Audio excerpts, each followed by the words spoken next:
Salut à tous, c'est Hugo de la chaîne NSS et aujourd'hui on va parler écho. Alors non, ce ne sera pas un écho au sens audio du terme, mais bien au sens visuel. Un petit peu comme cet effet que vous avez déjà probablement vu sur TikTok. L'intérêt de l'effet écho, c'est que quand vous allez faire un mouvement, vous allez avoir l'action que vous venez de faire qui va se reproduire encore et encore et encore en boucle. Après, bien évidemment, tout dépend des réglages que vous allez mettre en post-production, mais par exemple, si je fais ça, on voit que l'action que je viens de faire, donc les allers-retours, continue de me suivre encore et encore et encore plusieurs fois. D'où le nom de écho comme l'effet audio, puisque vous faites l'action, elle part, elle revient, elle part, elle revient, elle part et revient, etc., etc. Je pense que vous avez compris le principe. Et après ces petites explications, on passe tout de suite sur Premiere Pro.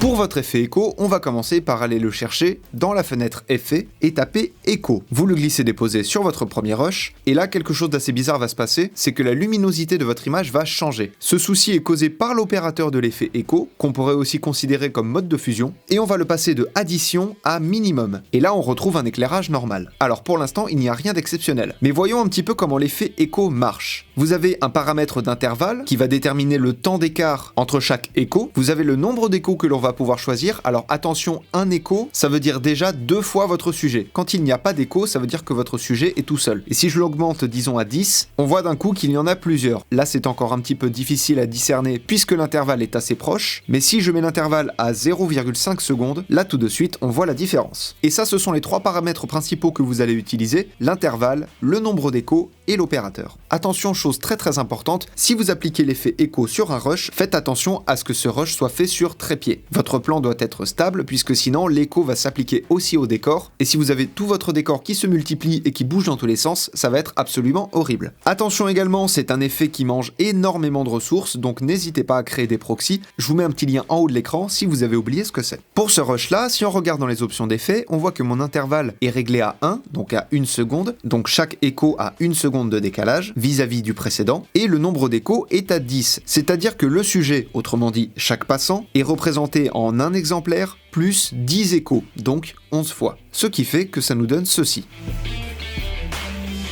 Et là, petit à petit, vous voyez tous les échos qui rejoignent le sujet principal puisque le plan est fini. Bon, sur ce plan-là, j'ai mis 10 échos. 10 échos, c'est peut-être un peu beaucoup. Du coup, sur ce plan où une personne va s'asseoir sur un banc, on va en mettre beaucoup moins, avec une intervalle assez longue pour laisser le temps au sujet de s'asseoir. Dans les options d'effet, j'ai mis l'intervalle à 0,8 et le nombre d'échos à 4. Donc 4 échos plus le sujet principal, avec toujours l'opérateur au minimum. Ce qui fait que ça nous donne ceci.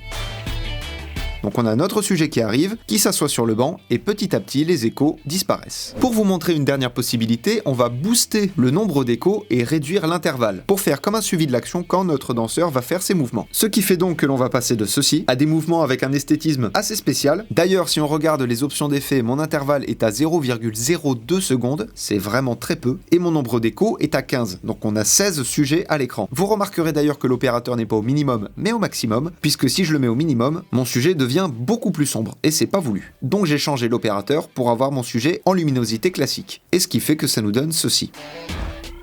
C'est assez spécial, mais personnellement, j'aime beaucoup le flou de mouvement que ça donne. Bien évidemment, chaque rush s'adapte un petit peu comme vous voulez, vous pouvez mettre plus d'échos, plus d'intervalles, changer l'opérateur, rajouter de la colorimétrie, changer le mode de fusion dans l'effet opacité, etc., etc. Vous avez énormément de possibilités, encore une fois, la seule limite, c'est votre créativité, mais maintenant, vous savez utiliser l'effet écho, et je le rappelle une dernière fois, utilisez-le sur un plan fixe uniquement. Cet effet fait partie de la longue liste des effets que je range sans aucun problème dans la catégorie effets pour des clips de musique. Je le verrai assez bizarrement dans une pub ou dans un court-métrage, quoique pour un effet bourré, ça peut être intéressant. Mais bref, en attendant de vous retrouver en un seul exemplaire, apprenez, utilisez et progressez dans vos montages. La plateforme pour me soutenir ainsi que mes 2 comptes Instagram sont dans la description de la vidéo. Je vous fais des bisous et à plus.